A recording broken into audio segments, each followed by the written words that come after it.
오늘 우리가 나눌 하나님의 말씀은 창세기 49장 22절 22절입니다. 요셉은 무성한 가지 곧 샘 곁에 무성한 가지라. 그 가지가 담을 넘었도다. 활 쏘는 자가 그를 학대하며 적개심을 가지고 그를 쏘았으나 요셉의 활은 도리어 굳세며 그의 팔은 힘이 있으니 이는 야곱의 전능자 이스라엘의 반석인 목자의 손을 힘입음이라.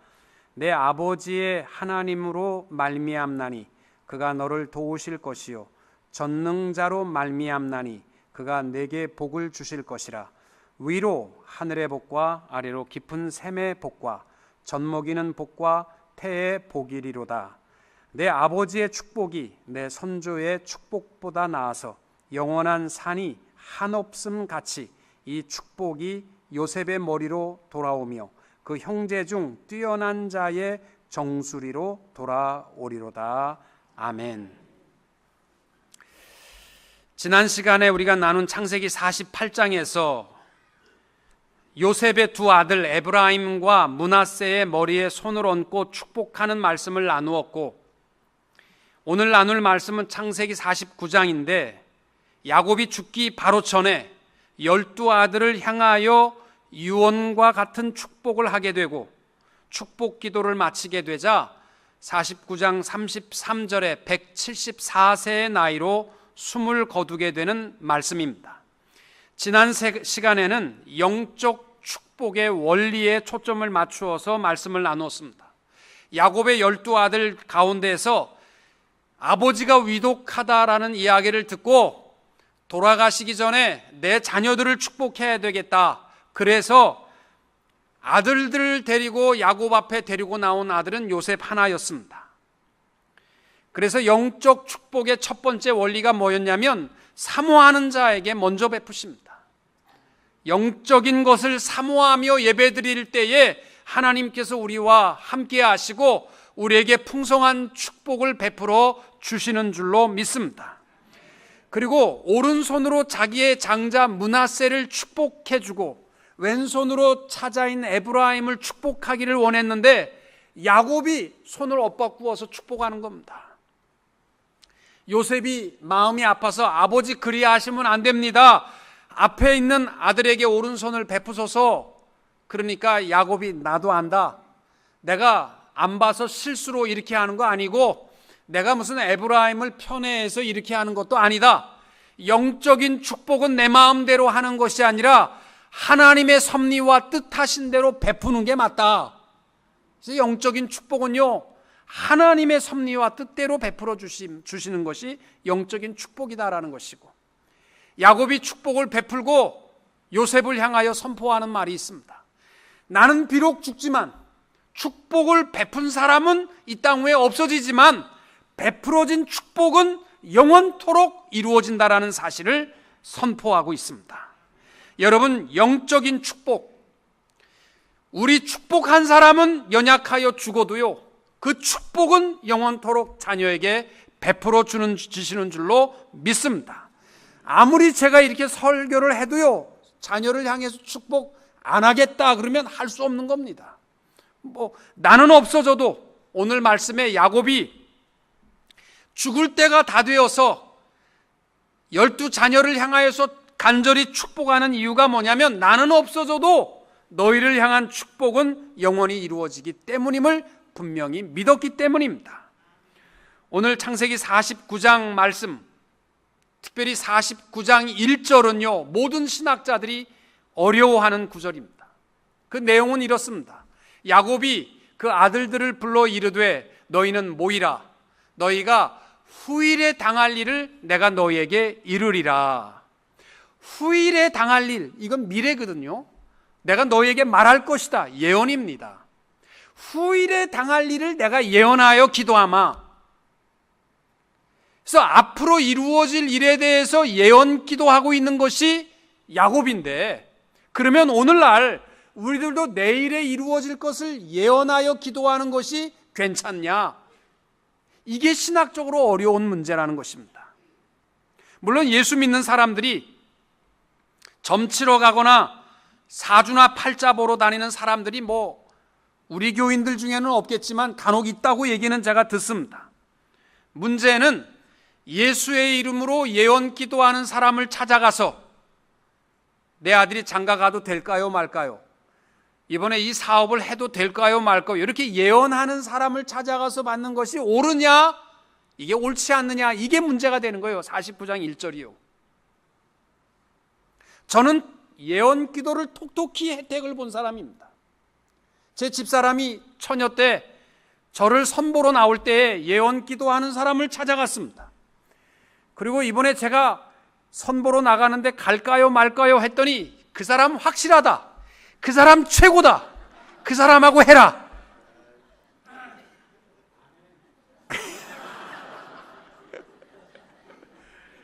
그래가지고 제가 톡톡히 혜택을 받습니다. 저는 그 사람 누군지 모르지만 진짜 신통력이 있는 것 같기도 합니다.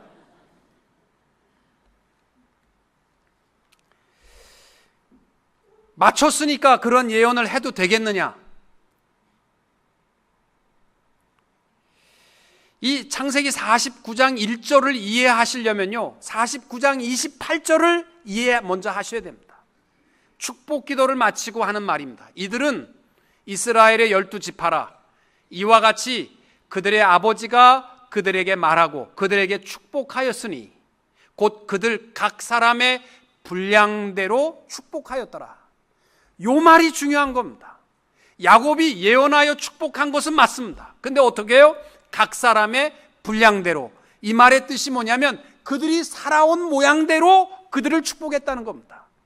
아버지는요, 아들들을 너무나 잘 아는 거예요. 어렸을 때부터 못된 짓 하는 거 다 알고, 이놈이 못된 성격 가진 것도 다 알고, 이놈이 어떤 습성과 어떠한 목적과 비전을 가지고 욕심 가지고 살아가는지 알고 있어요, 야곱은. 그러니까 이들이 살아온 그대로, 분량대로 그 자녀들을 축복하였더라. 이것이 예언 기도입니다. 전혀 모르는 사람에게 사업이 잘 될지, 또 결혼을 해야 될지, 또 어떤 일을 해야 될지 이런 거 묻는 것은요, 진짜 멍청한 사람입니다. 여러분, 용하다는 점치는 사람이 진짜 잘한다고 칩시다. 그 사람이 할 수 있는 능력은 뭐냐면 과거에 대해서 알아맞히는 거예요. 저처럼 진짜 훌륭한 사람이다, 과거에 대해서는 알아맞힐지 모르겠어요. 여러분, 점치는 사람들이 어디서 꺼벅 죽냐면 20대 중반쯤에 예쁜 아가씨가 점치러 오면 실현당했구만, 그러면 거의 70%는 맞는 겁니다. 50대 아줌마가 울상이 돼서 오면 남편 바람 피는구만, 그러면 거의 맞추는 겁니다. 과거를 알아맞혔으니까 사람들이요, 그 다음에 미래도 알아맞출 것이다라고 생각을 하지만, 미안하지만 미래에 대해서만큼은요 못 알아맞춥니다. 왜? 하나님이 그렇게 하셨기 때문에. 전도서 7장 14절 말씀해 보시면은 형통한 날에는 기뻐하고 곤고한 날에는 되돌아봐라. 이 두 가지를 하나님이 병행하게 하사 사람이 그의 장래 일을 능히 헤아려 알지 못하게 하셨느니라. 하나님이 모르게 하셨는데 귀신인 줄 알겠습니까? 몰라요. 다만 우리의 미래에 대해서 알 수 있는 길은 바로 야곱입니다. 내 과거를 너무나 잘 알면 내 현재의 삶이 이렇게 된 거고요, 내 현재 살아가는 삶의 태도를 보면 내일을 알 수 있는 것입니다. 여러분, 한 가지 물어봅시다. 여러분의 과거에 대해서 점쟁이가 잘합니까? 여러분이 잘합니까? 여러분의 과거에 대해서는요, 여러분이 훨씬 더 잘합니다. 어떻게 해요? 점쟁이가 알아맞추는 것까지도 아니까 여러분들이 과거에 대해서는요, 점쟁이보다 훨씬 더 여러분이 우수하십니다. 과거를 알아야 지금을 알 수 있고, 지금 살아가는 것에 대해서 누구보다도 여러분 자신이 잘 알기 때문에 내 미래에 대해서 가장 잘하는 것은 접니다. 내가 제일 많이 아는 거예요. 사랑하는 성도 여러분, 팔자, 내 팔자가 이렇지 뭐 이런 데 속지 마십시오. 내일에 대해서 두렵기 때문에 점치러 가고 예언 기도 받고 이런 거 하지 마십시오.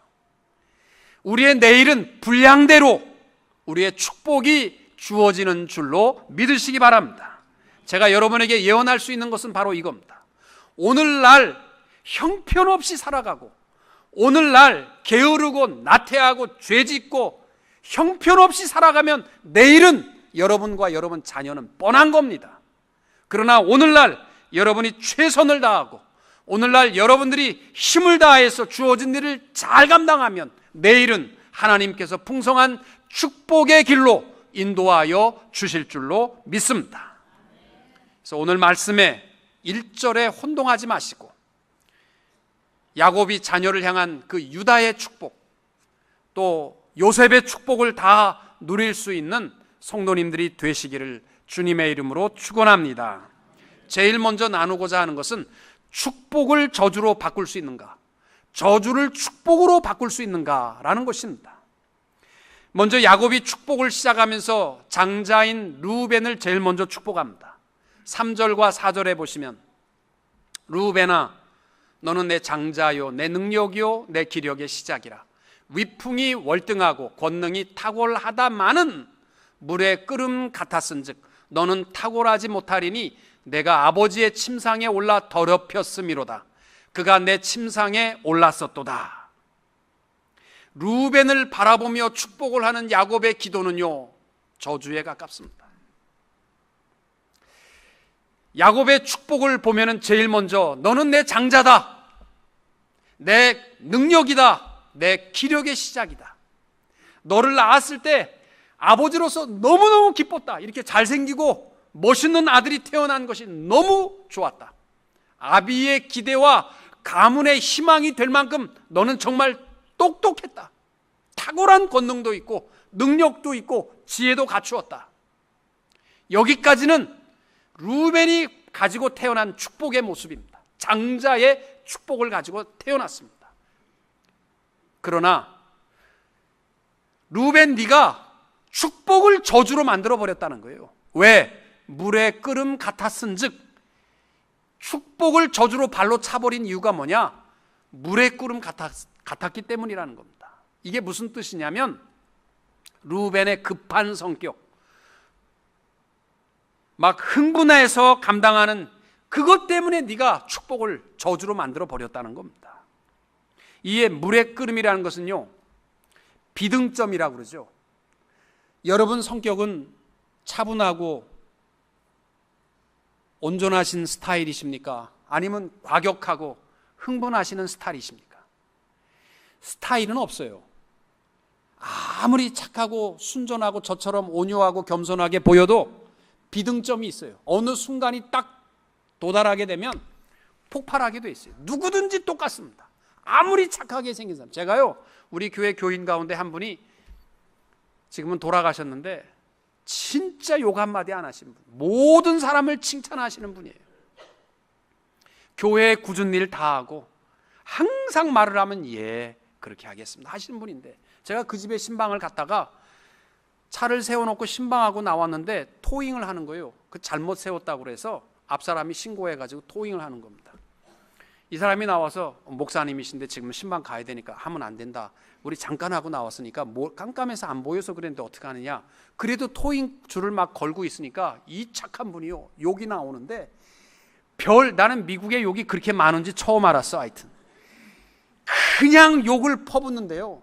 그러니까 또 이 사람이 욕 먹으니까 그냥 가더라고. 또 그냥 토잉하다 말고 그냥 가버려서 제가 차는 찾았습니다만은, 아, 착한 사람은 없다. 누구든지 끓는 순간이 있는데 그때가 문제인 거예요. 축복을 저주로 만드는 기회가 바로 그때예요. 흥분했을 때, 폭발했을 때, 그때는요 절대로 축복을 저주로 만드시면 안 돼요. 입 딱 다물으셔야 됩니다. 많은 사람들이요, 잘 봉사하고 너무너무 성실하게 잘하다가 폭발해갖고 망해버리는 사람 얼마나 많은지 몰라요. 너무너무 잘 봉사하다가 흥분해서 결정하면요, 흥분했을 때는 내가 아무리 옳다라고 생각해도요 실수할 수밖에 없습니다. 흥분했을 때는요 무조건 입 다무셔야 됩니다. 그렇지 않으면 르우벤처럼 축복을 저주로 만들 수 있습니다. 흥분했을 때 결정하지 마시고 이길 수 있는 비결은 기도입니다. 아무리 쉬운 결정을 할 때도요, 기도하고 감당하라는 이유가 그거예요. 흥분하고 이거 하면 잘 될 것 같다, 그러니까 막 투자했다가 망하는 사람 많아요. 결정할 때는요, 마음을 가라앉히고 하나님 할까요 말까요? 기도하고 감당하시면 축복을 축복으로 이어가게 될 줄로 믿습니다. 또 하나, 르우벤이 축복을 저주로 발로 차버린 이유가 뭐냐면 아비의 침상을 더럽혔다라는 성적인 죄입니다. 창세기 35장에 보면 서모인 비라와 통간을 하게 됩니다. 근데 야곱이요, 이상하리만큼 입 다물고 아무 소리도 안 해. 그러면 죄가 덮어진 겁니까? 아닙니다. 죄는요, 절대로 징계가 없다고 해서 덮어지는 거 없습니다. 훗날 보면요, 축복을 저주로 만들어 버린 근거가 뭐냐면 그의 성적인 죄입니다. 성적인 죄는요, 밝혀지지 않는다고 해서 괜찮겠지, 아닙니다. 내가 축복을 저주로 만들어 버리는 죄가 성적인 죄입니다. 야곱이 입 다물고 있다가 마지막 죽기 전에 너의 그 죄가 장자권을 박탈한다라고 선언하는 것입니다. 그러면 르우벤이 야곱의 이 저주의 축복을 듣고서 이제부터 르우벤은 꼭 그렇게 저주받은 인생으로 살아가야만 되기를 원했는가? 야곱은요, 지금 르우벤이 살아온 과정과 성질과 죄악들을 보면 네 앞날은 뻔하다는 거예요. 지금 기도가 이렇게 되지 않으려면 회개의 기회입니다. 자기의 잘못, 저주의 축복을 저주로 바꾸는 것은 쉬운데 저주를 축복으로 바꾸는 건 안 되겠어요? 됩니다. 얼마든지 돼요. 야곱의 기도는요, 저주받은 인생으로 살라는 것이 아니라 너 이렇게 살면 저주받는 인생이 될 수밖에 없다는 거예요. 시므온과 레위도 마찬가지입니다.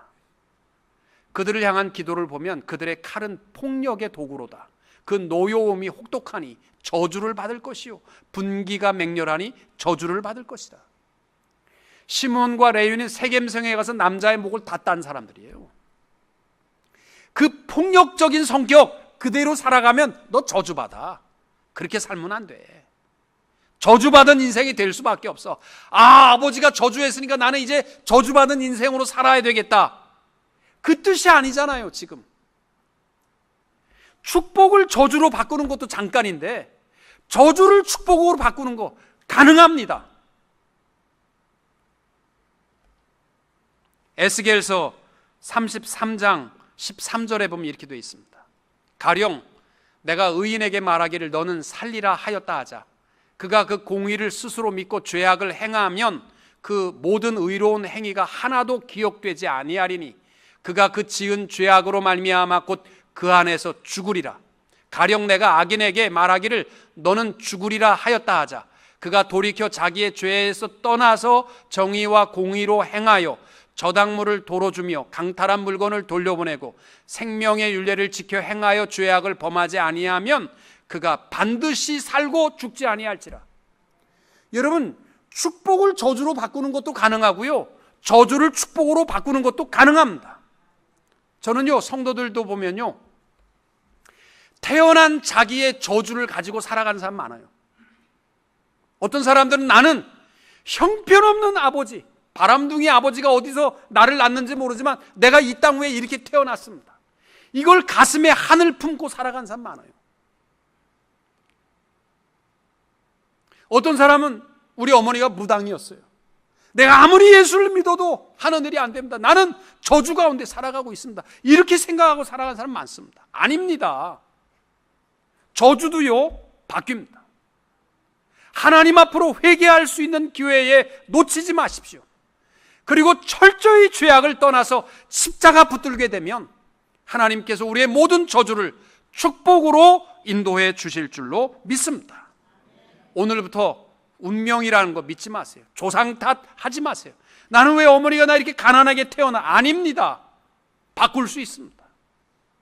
우리의 모든 삶을 축복으로 바꾸며 십자가 붙들고 살아가는 성도님들이 되시기를 축복합니다. 두 번째 나눌 말씀은 유다의 축복입니다. 8절 이하에 유다를 향한 축복 기도가 나옵니다. 유다야, 너는 내 형제의 찬송이 될지라. 내 손이 내 원수의 목을 잡을 것이요 내 아버지의 아들들이 내 앞에 절하리로다. 규가 유다를 떠나지 아니하며 통치자의 지팡이가 그 발 사이에서 떠나지 아니하기를 실로가 오시기까지 이르리니, 주의 나라가 임할 때까지 왕권, 통치자의 권한을 유다 네가 누릴 것이다, 그렇게 말하고 있습니다. 뜬금없이 아무것도 없는데 유다에게 이러한 축복을 하는 거 아닙니다.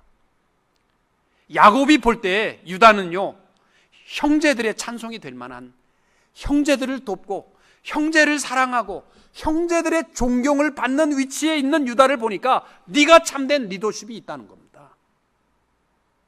너에게서 통치권이 떠나지 아니할 것이다. 왜? 형제들을 보니까 네가 정말 섬김의 리더십이 있구나, 그렇게 축복하고 있는 겁니다. 여러분, 내 자녀들이 높은 위치에 서고 내 자녀들이 정말 잘 되고 왕권의 규가 우리 손에서 떠나지 않는 그러한 삶이 원하시면 우리가 잘해야 될 것이, 가정에서 아내와 남편에게 잘하셔야 되고 자녀에게 잘하시면요, 통치권이 떠나지 않습니다. 지난달에 우리 교회 안수 집사님들과 권사님 22분, 안수 집사님 13분이 세워졌는데 어떻게 하면 직분을 잘 감당하겠는가? 비결은 오늘 유다의 축복을 보면 알 수 있습니다.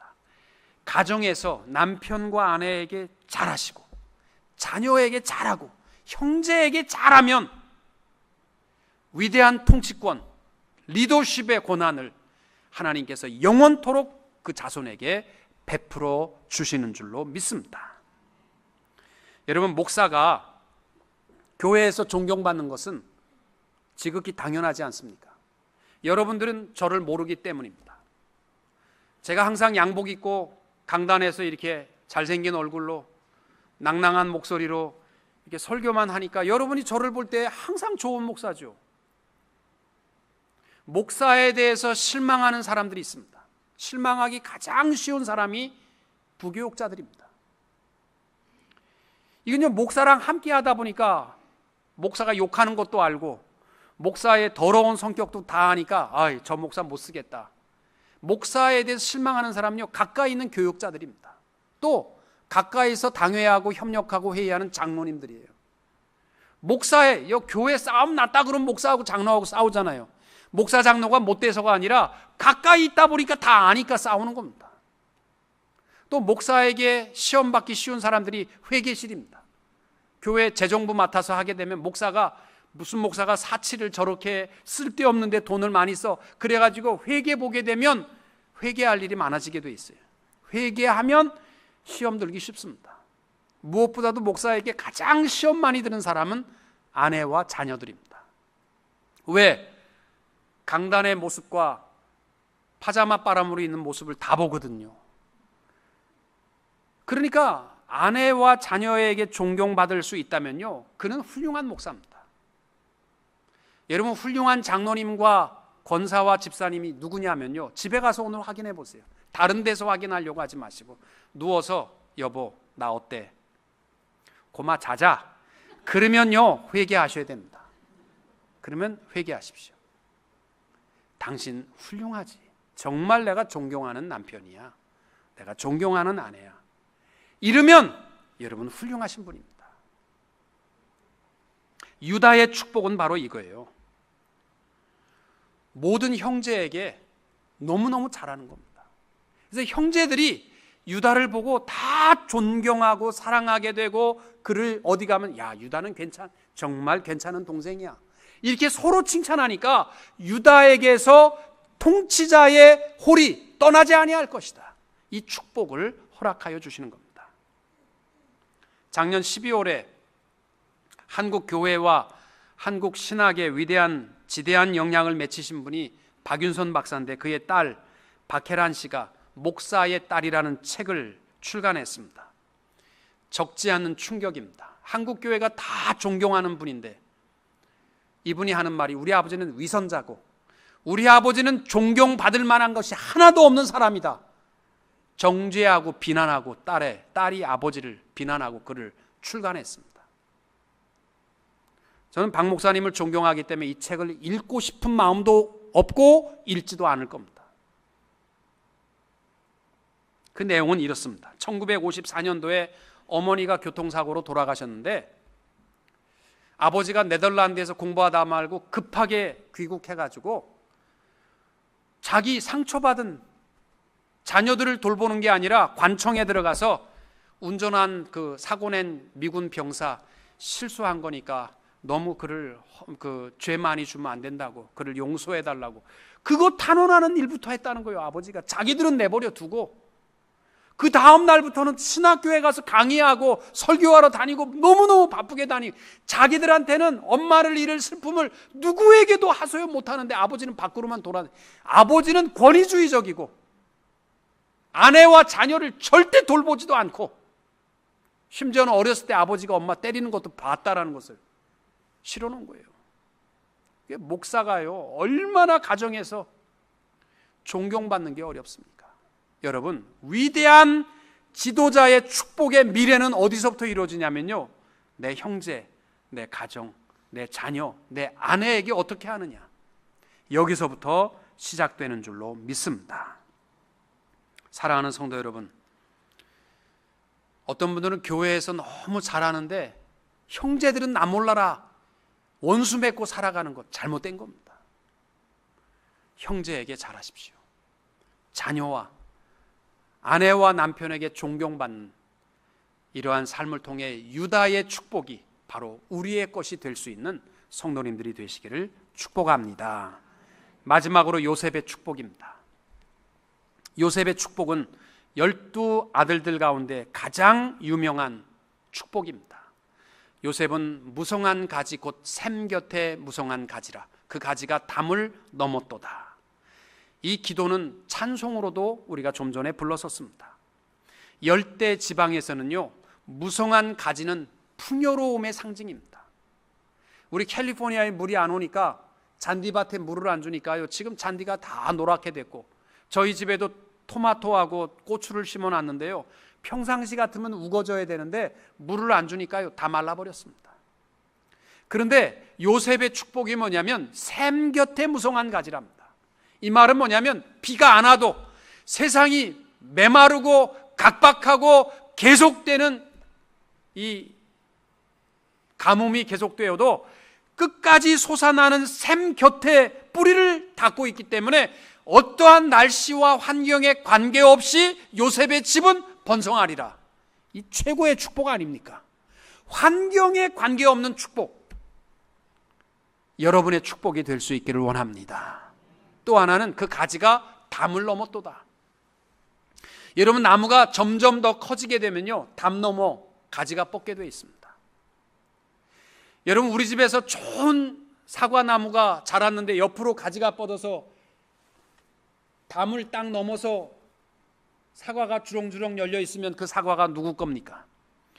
스몰 클레임, 그 법정 맨날 텔레비전에서 낮에 하는 무슨 콜트에서 나오는 얘기가 그거예요. 가지가 넘어왔는데 그 사과를 내가 따먹었는데 그 내 거지, 네가 왜 남의 거 훔쳐 먹었냐. 그런데요 법적으로 가지가 담 넘어가게 되면 옆집 겁니다. 그거는요 내 게 아니고요. 착각하지 마세요. 옆집 거 내가 가져오는 거 안 됩니다. 내 나무라도 가지 넘어간 건 옆집 거예요. 요셉의 축복은 그거예요. 너만 풍성한 게 아니라 이 가지가 옆집으로 다 뻗어가지고 옆집도 다 그 풍성함의 혜택을 누리는 것이요 가지가 담을 넘는 축복인 줄로 믿습니다. 저는 우리 성도들을 위해서 기도할 때 그렇게 기도해요. 혼자만 배불리 먹고 혼자만 살찌우는 성도들이 아니라 요셉의 축복과 같이 가지가 담을 넘는, 그래서 그 풍성함이 모두에게 미칠 수 있는 풍성한 성도들이 될 수 있도록 저는 기도합니다. 그렇게 되기를 축복합니다. 뉴욕에 사실은 목사님들이 자랑하는 식당 중에 하나가 금강산 식당이라는 곳입니다. 저도 옛날에 한번 총회에 가서 냉면을 먹었었는데 발 디딜 틈이 없이 굉장히 잘 됩니다. 근데 그 식당에 대한 이야기가 이제 목사님들이 뉴욕에 있는 사람 다 알아요. 식당에 그 주인의 어머니는 유복 자녀, 그 딸을 임신하고 아버지가 없어서 혼자 태교를 다 했어요. 성경을 읽어주고 찬송을 들려주고 이래서 아이를 낳는데 딸입니다. 어렸을 때부터 신앙교육을 시켰어요. 그래서 자라서 그 사람이 식당을 한 게 금강산 식당인데, 왜 이 사람이 유명하냐면요, 뉴욕에 있는 교회나 기관이나 선교 단체나 이분의 도움의 손길이 안 간 곳이 없다고 합니다. 다 이분이 도와줬대요. 뿐만 아니라 종업원들에게 월급을 줄 뿐만이 아니라 그 달에 열매가 풍성하면 배당금을 또 따로 준대. 이번에는 이익금이 너무 많았으니까 다 이렇게 나눠 갖자. 그리고 나눠준다는 거예요. 그러니까 종업원들이 한번 들어가면요, 늙어 죽어도 안 나간대. 하여튼 거기서 끝까지 버티면서, 하여튼 담장 너머로 뻗은 풍성함은 바로 이겁니다. 나만 배부른 게 아니라 나와 함께하는 모든 사람이 다 풍요로운 거예요. 저는 우리 성도들이 이렇게 살아가기를 축복합니다. 또 야곱의 축복이 뭐냐면, 야곱의 전능자 이스라엘의 반석이 아무리 사방에서 활을 쏘고 공격할지라도 지켜주시고 전능하신 하나님이 함께함으로 말미암아 오히려 더 힘있게 승리할 축복을 요셉에게 베풀어 줍니다. 여러분, 우리가 지금 몇 시간에 걸쳐서 요셉을 살펴보았는데요, 받을만 합니다. 어떠한 어려움에도 두려워하지 않고 절망하지 않고 원망하지 않고 하나님만 붙들고 살아온 이 요셉을 야곱은 마음껏 축복하고 있습니다. 사랑하는 성도 여러분, 야곱의 축복은 뜬금없는 생각나는 대로 외치는 축복이 아니었습니다. 지금까지 아들이 살아온 삶의 습관과 버릇과 과거의 모습이 현재를 이루었고 현재에 사는 모습을 보고 미래에 이루어질 것 뻔하다는 겁니다. 내가 인생을 살아보니까. 그래서 분복대로 축복했습니다. 사랑하는 성도 여러분, 내가 4대조 할아버지부터 예수를 믿었으니까 나는 잘 살 것이다, 착각하지 마십시오. 나는 무당의 딸로 태어났으니까 저주받은 인생, 착각하지 마십시오. 우리는 축복을 저주로 바꿀 수 있습니다. 저주를 축복으로도 바꿀 수 있습니다. 십자가 붙들고 내 형제와 내 가족에게 자람으로 유다의 통치자의 축복을 다 누리시고 힘있게 견디고 이김으로 불평하지 않고 승리함으로 요셉의 풍성한 축복을 다 누리시는 성도님들이 되시기를 주님의 이름으로 축원합니다.